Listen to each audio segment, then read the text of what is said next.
What's up, everyone? I'm Coach D, and first of all, I want to thank you guys for subscribing to my page. We're over 75,000 subscribers on the road to 100,000 subscribers, so please keep liking, sharing, commenting, and please keep subscribing to my channel. I really do appreciate you guys. So the find out portion of the program is basically coming around for everyone. I mean, we have now pointed out that Latinos for Trump are going to find out that many of their family members will be deported in this deportation raid that the Trump administration is planning on doing. Even though they thought when voting for Donald Trump, there would be no way that they or their family members would ever be deported or harassed or profiled or anything like that. They're finding out that that's not true, and some of that is already happening. We've pointed out that Donald Trump has said that he is going to lower your gas prices, lower your grocery prices, lower the price of eggs, lower inflation. They've come out and basically said they really can't do that. So people who voted for Donald Trump because they were on a fixed income, thinking that he was going to do all these things for them, they're finding out as well. We pointed out recently that Donald Trump has been talking about all types of things he's going to do, none of them pertaining to any of the campaign promises that he has made. None of them. And so that is the find out portion. But one group who is now reaching the find out portion are the January 6th insurrectionists. J.D. Vance and Donald Trump have been going around saying different things. It depends what interview you see, what day you catch them on, but they've been saying different things about who they're going to pardon, how they're going to pardon them, so forth and so on, because they're getting pressure from members of Congress who are saying you cannot pardon certain groups of people. Some of these people were very violent when they got to the Capitol. It would look bad for us to pardon them, so you can't do that. So J.D. Vance recently went on a show, and he said that we're going to pardon the people who weren't violent, but those who were violent, that's a no-go. You're not getting a pardon. Where is the line drawn on who will and wouldn't be considered for a pardon? I think it's very simple. Look, if you protested peacefully on January the 6th and you've had Merrick Garland's Department of Justice treat you like a gang member, you should be pardoned. If you committed violence on that day, obviously you shouldn't be pardoned. And there's a little bit of a gray area there, but we're very much committed to seeing the equal administration of law. So here's where it gets crazy. Because what you heard was J.D. Vance saying that, hey, if you were violent at the Capitol, you're not getting a pardon. So now you have January 6th insurrectionists out there saying, wait a second, we were told we were all getting a pardon. I'm supposed to be getting a pardon. We were provoked. That's the only reason we went into the Capitol, because we were provoked. And none of us got a fair trial. I mean, come on, we should all be pardoned. So he's out there saying, hey, we went there for you guys. You better pardon all of us. Name one Jan 6er that was offered a fair trial.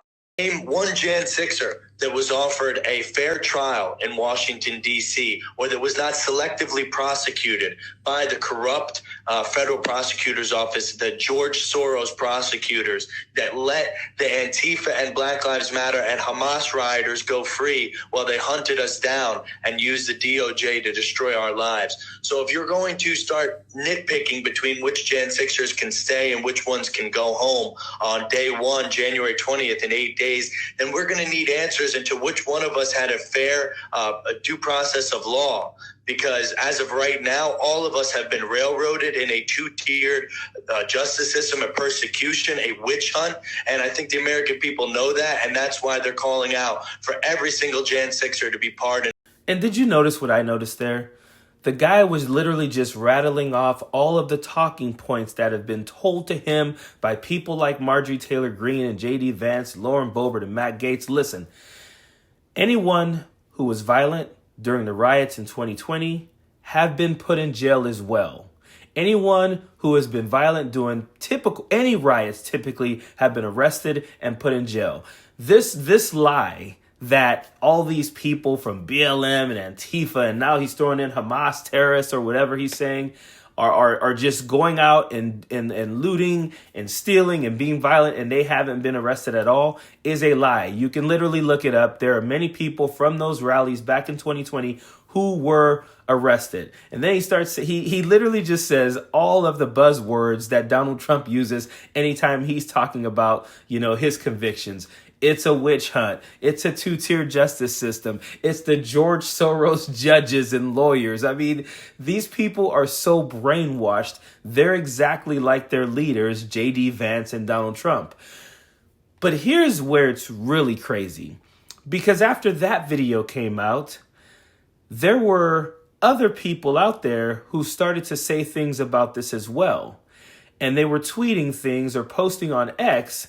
And J.D. Vance, the vice president-elect, feels that he has to go out there and explain himself to trolls on X. Understand this. J.D. Vance, the vice president-elect, retweeted a hack on X to explain himself about what he meant when he said that he was going to be pardoning people who were nonviolent, but not people who were violent. And he basically said in his post on X, don't get me wrong, we're not going to pardon everyone because, there are feds that might be in jail as well. Should we pardon them? First of all, there are none.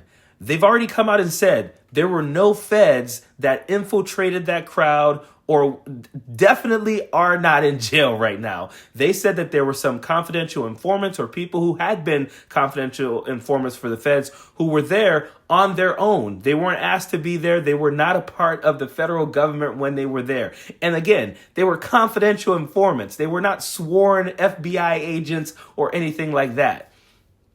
So he says that part, and then he says, and we're going to be looking in everything case by case, and the people who were provoked, the people who were provoked that went there or went in, we're going to be looking at pardoning them as well, And he talks about something about how he donated to the J6 fund, and he was raked for that or something. I mean, this is the vice president-elect explaining himself to trolls and hacks on the internet. Why would he do that? Why would he feel the need to do that? And that is why, if I'm being real, I think there's a good chance they end up blanket pardoning all of these people. The people who you watched on video beating police officers with American flags. Remember, there was a police officer, Michael Fanoni, I think his name was. He was literally pleading to these people while they are assaulting him, letting them know that he has children. He has children at home. Please, I just want to go home to my children. People were kicking him, punching him, hitting him with American flags. You are possibly going to see those people get pardoned by Donald Trump and Donald Trump's administration. That is absolutely horrible. There's a chance they won't, because I think the pressure from the Senate and the House is going to be pretty strong on them not to pardon those people. But there's a chance it's going to happen. We're in the find out stage. We've already started it, but we're really going to get there in about 7 days. And it's unbelievable. A lot of the times I get to the end of these videos and I'm just at a loss for words because I can't believe what's going on. I can't believe we are having trolls and hacks on X dictating what our vice president-elect says to people. You understand how sad and pathetic and dangerous that is? How dangerous it is that you can be a regular hack on the internet, tweet something, and the vice president-elect might retweet you to explain himself to you. That's crazy. That is wild. Period. Don't want no enemies or ops. Envy in their heart, I tell them stop. Vacation on the yacht.